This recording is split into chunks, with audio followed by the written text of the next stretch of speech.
Hello and welcome back to the Guitar Bay. I'm Takis. I'm Danny. What we're drinking today, mate? Today, Danny, we're drinking something that is completely unrelated to any, letter. There's no letter for this episode. There's no special theme. Actually, there is a special theme, but there is no letter for albums and drinks. We're drinking Rotkäppchen Fruchtsekko Granatapfel, which is a Prosecco with pomegranate flavor. And it's not 2023 yet, but by the time you'll be watching this, it is going to be 2023. Yeah, this is our happy Merry Christmas, Happy New Year roundup of all the stuff we've done in the last, 2 years coming up now. And we're going to go through some of the stuff that we've kept, some of the stuff we've thrown away. And this is a big cheers to everybody. That's right. So let me just pour my drink. We've now got our new wireless microphones. Look at you, fancy with your Saramonic wireless microphone and me, right? This smells like cheap Prosecco. Thanks. It's the gesture. Yeah, it's garbage, isn't it? But it tastes like juice. I like it. I mean, it's not cold enough, because if it's cold enough, it doesn't really matter what you're drinking. Yeah, it goes down easily. Yeah. So, cheers, everyone. Yeah, cheers. And Happy New Year and all the best. It's been a while since the last Guitar Bay episode, but we're not gone. We're planning to carry on, and this is basically the final episode of our pilot season, which took us a bit less than 2 years. True. Yeah, to go make. from A to Z through all the drinks, through all the albums. That's right. And there's been some stuff that's come and gone, right? That's what we wanted to do with this episode, basically. Say what we've kept from the... I mean, what's the philosophy of the Guitar Bay, really? It's buying second-hand, inexpensive gear to show that you can have great tone without spending a fortune. The idea is that we kind of made an initial investment of the first guitar, which was the PRS SE. Which is one of the most expensive items we've had on the Bay, actually. Yeah, 400, 350, I think. And the idea was that was the float. So we got it, new strings, bit of setup, sold it on. With that money, bought the next thing. And, we haven't made any win out of it. But the idea has always been to put it back into the market for how we got it and bring in something new. So there's been times that 350 is, we've added something on top for the Orville SG, for example, the Epiphone, Les Paul, Zakk Wylde. Some of the stuff's been a bit more expensive, but we've now reduced it back to the bare bones. And what have we kept? I've kept this Epiphone 339, which I bought to surprise Danny early on. Well, the first episodes, and it's been a staple. It's been after playing with it and just the tone, the pickups, and the way it. I mean, that's the number one thing with instruments, isn't it? The way it plays and how it sits on your hands. And I fell in love. It splits insane. The coil splits That's right. I think I've said it a few times that this particular episode, this particular model, the Epiphone 339, has a few different variations. And the one that's available now is brand new from the factory. Is the same thing, same wood, same setup, but Grover tuners, no coil split. This has Epiphone Deluxe tuners, but coil split. And it's really done well. And you pointed out that, doing that yourself on these guitars is a nightmare because there's no cavity in the back. You have to do everything through the F-holes. And it's done really well too. It's been awesome. So that's something I've kept. The Epiphone 339 Pro. No, it's not the Pro. Sorry, I take it back. The Pro is... Oh, maybe it is. I think it is the Pro, yeah. I think it is the Pro, that's right. It's the ES339 Epiphone. It's the cheaper alternative of a Gibson 339, which is basically a 335 smaller. So semi-hollow, there's a slab of wood inside, and then the two sides are hollowed out. And it's a wonderful guitar. Maybe we can show Here's some clips of it from that,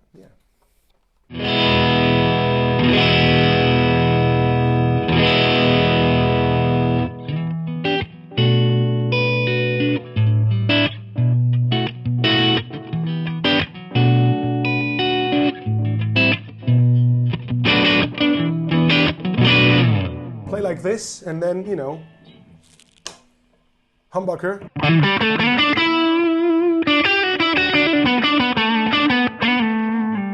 Like a boost.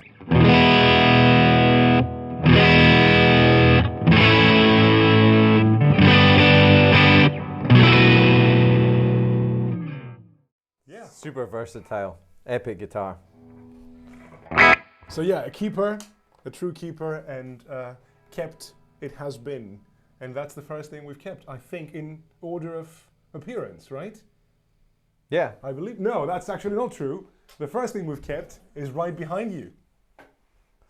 Yeah, the Laney LC50. Can I go through your 339 with absolutely. a bit of Laney? Absolutely, with a bit of Laney. There you go. I love this guitar as well, this 339.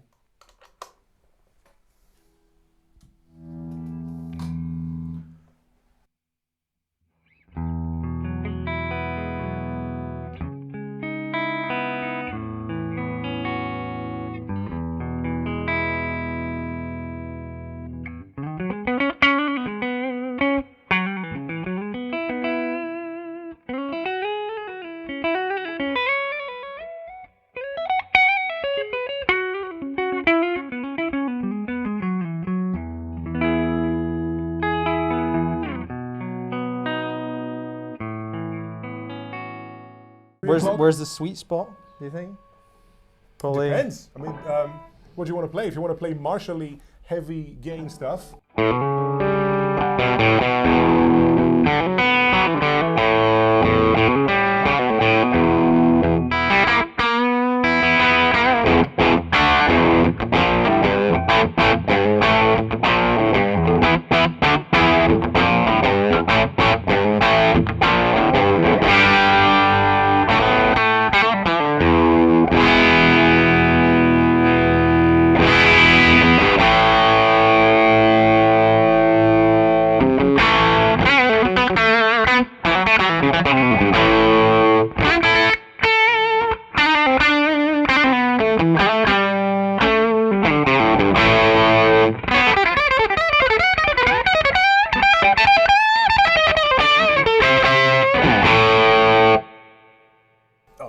Perhaps this is the one thing, of all the things we've kept and of all the things we've really been happy about, this is the one thing that's really obscure, like the unsung hero of the Guitar Bay. Not many people seem to know about this amp. It kind of went under the radar, and it's fantastic. It has no upgrades. It still has the HH it's broken. Designed for Laney. It's a star of the show. It's a star of the show, and it still blows me away. Like €200 I got that for, delivered. And I think I rolled it here on the tram. That's right. On the roller thing. And it's just been the staple, and awesome. Yeah. So it's the Hot Rod Deluxe. It's a staple. Everyone knows about it. Almost everyone has it or has played with it. It seems to be one of the most standard pedal platforms around the world. And for that reason, I wanted to have it. Yeah.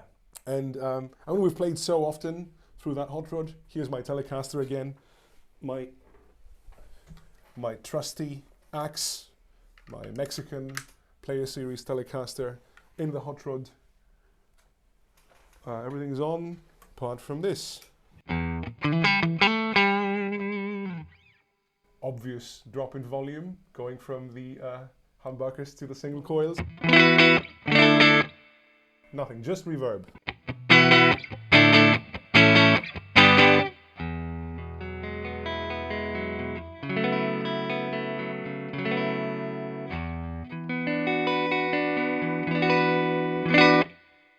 I mean, this amp also has two different drive channels, universally hated by most guitar players, but I'm gonna, no, why not?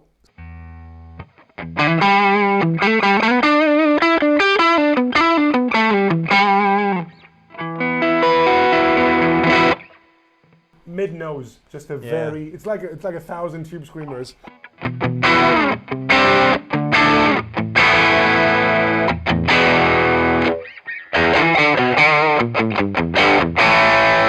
Not bad on the bridge at all. A nice rock sound cuts through.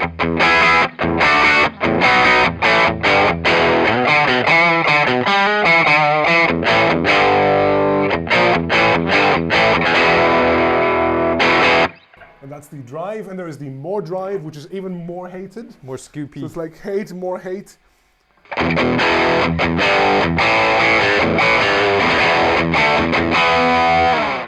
And that brings us to the one pedal that I've kept, which is my main source of juice, both when I play through the hot rod or the or source of hair, which is more necessary. Both when I play through the hot rod or the Laney, I use this wonderful thing here. Let me just. So this is the thing. It's the Royal Blue Overdrive by Mad Professor, and it's mind-blowing. It's got loads of gain if you wanted to. So when you go past 60-70%, it becomes almost distortion. It's like the blues driver. Yeah. In terms of how much gain it has, but I suspect Royal Blue refers to the King of Tone. That's why Royal. And since the King of Tone is similar, also right? Blues Breaker, so Transparenty, Timmy, you know, the Blue family of overdrives. And what I really like about it is that it has bass and treble knobs, so you can actually craft the sound any way you like. It has tons of headroom. You can just feed it with other pedals, and I mean, you can tell that it has tons of headroom because the volume, in order to go unity with the amp, is at about, what's this, 10 o'clock? Yeah. So that's unity with the amp. There's lots of headroom, so you can just feed it with the rat that I use or other distortion pedals and maintain the transparency. So this becomes my amp, basically, as the hot rod is almost impossible to crank in the clean channel. True. I use this to go to the edge of breakup, nice sound, and then I can feed that with other pedals and get... Some of my favourite tones in the Bay have been from the Royal Blue with the Epiphone SG that I had. Just unbelievable. I'll post that now.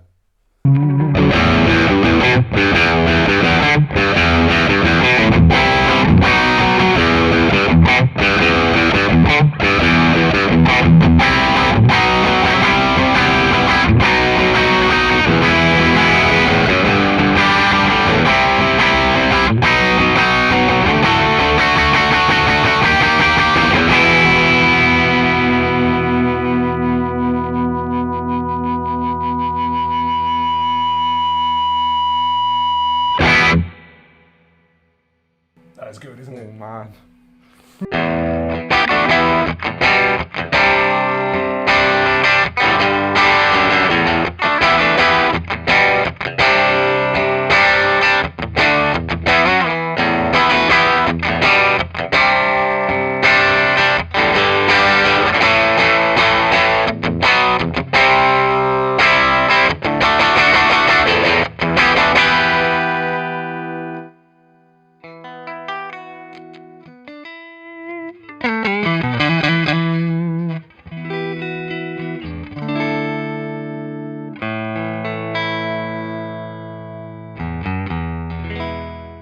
So, we've gone through the things that I've kept, which is basically the Epiphone, the Hot Rod, and the Royal Blue, and you've kept the Laney.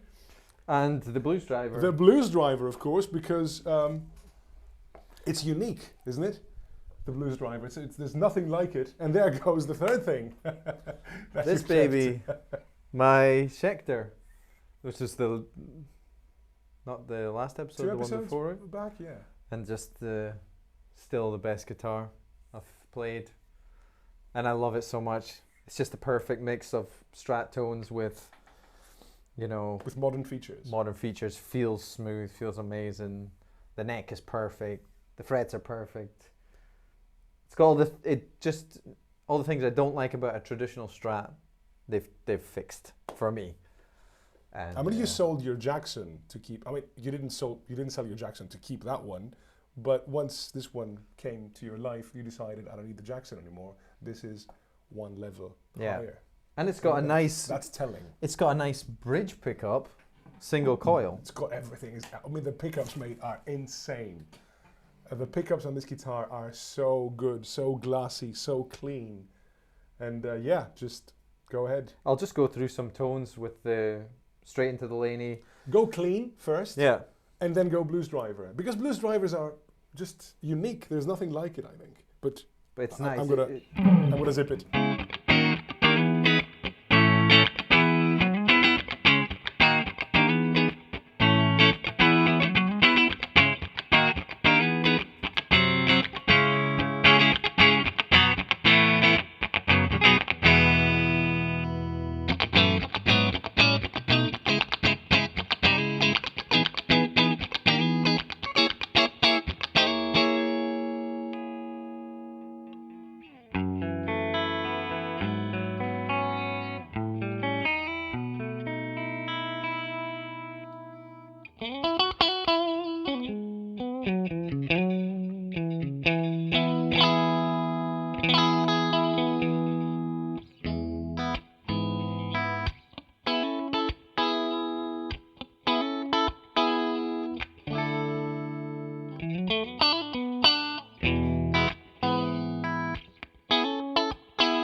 What else? Is there anything else we've kept? Well, guitar amp pedal, we've covered everything. There's one more thing that's here, and that appeared on the bay as an item, you know, as a regular item.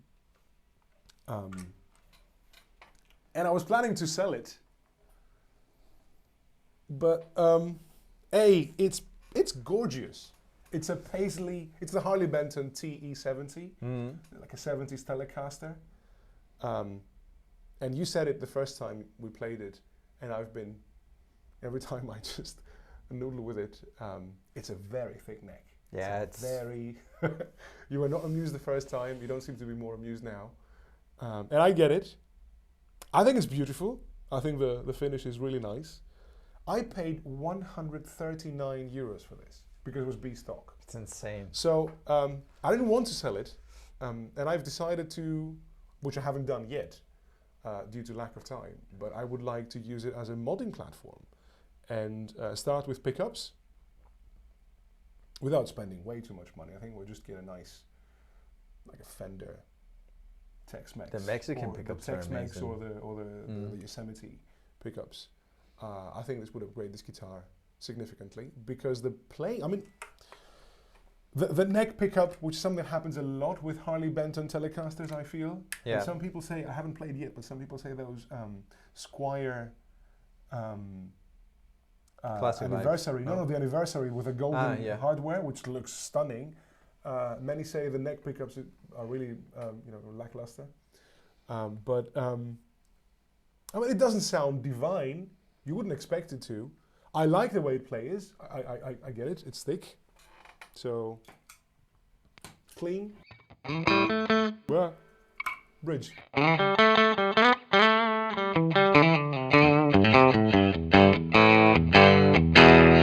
It's loud. It's a loud. It's piano-like. It has that sort of really nice clarity. It's a hot bridge pickup. It's quite high output.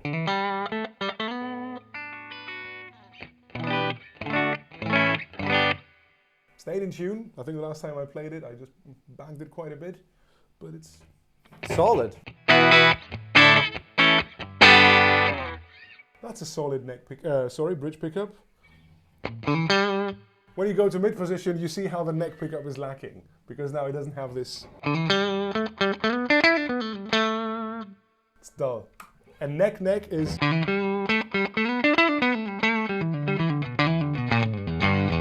It's like it's rolled off the tone a bit.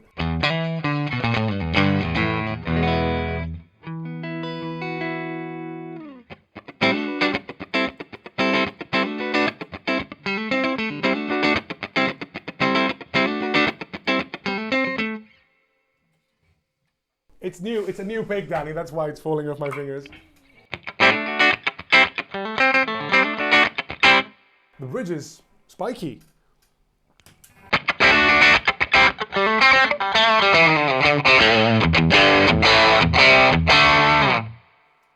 Damn. There's nothing wrong with that bridge.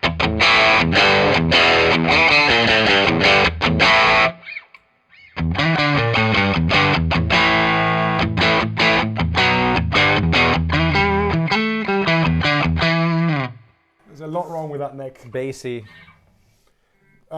Lacking top end.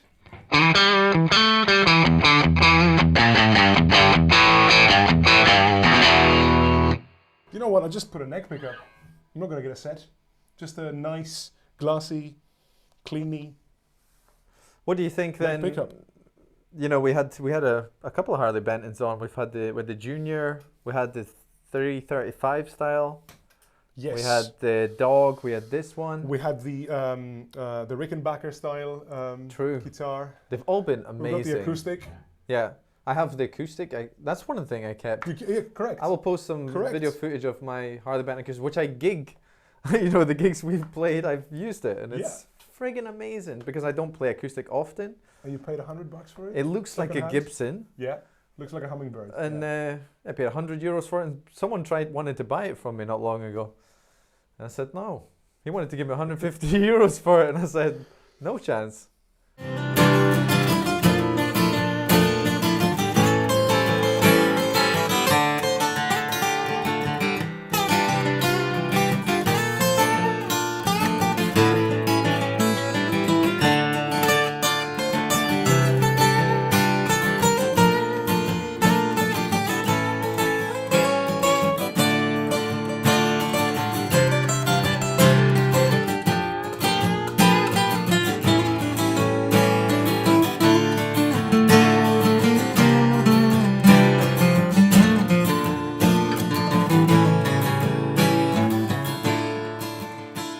So what would you say is the guitar that got away for you this season, if any? The one that I would have liked, that I would, You would have liked to have kept. I can't speak anymore. Yeah.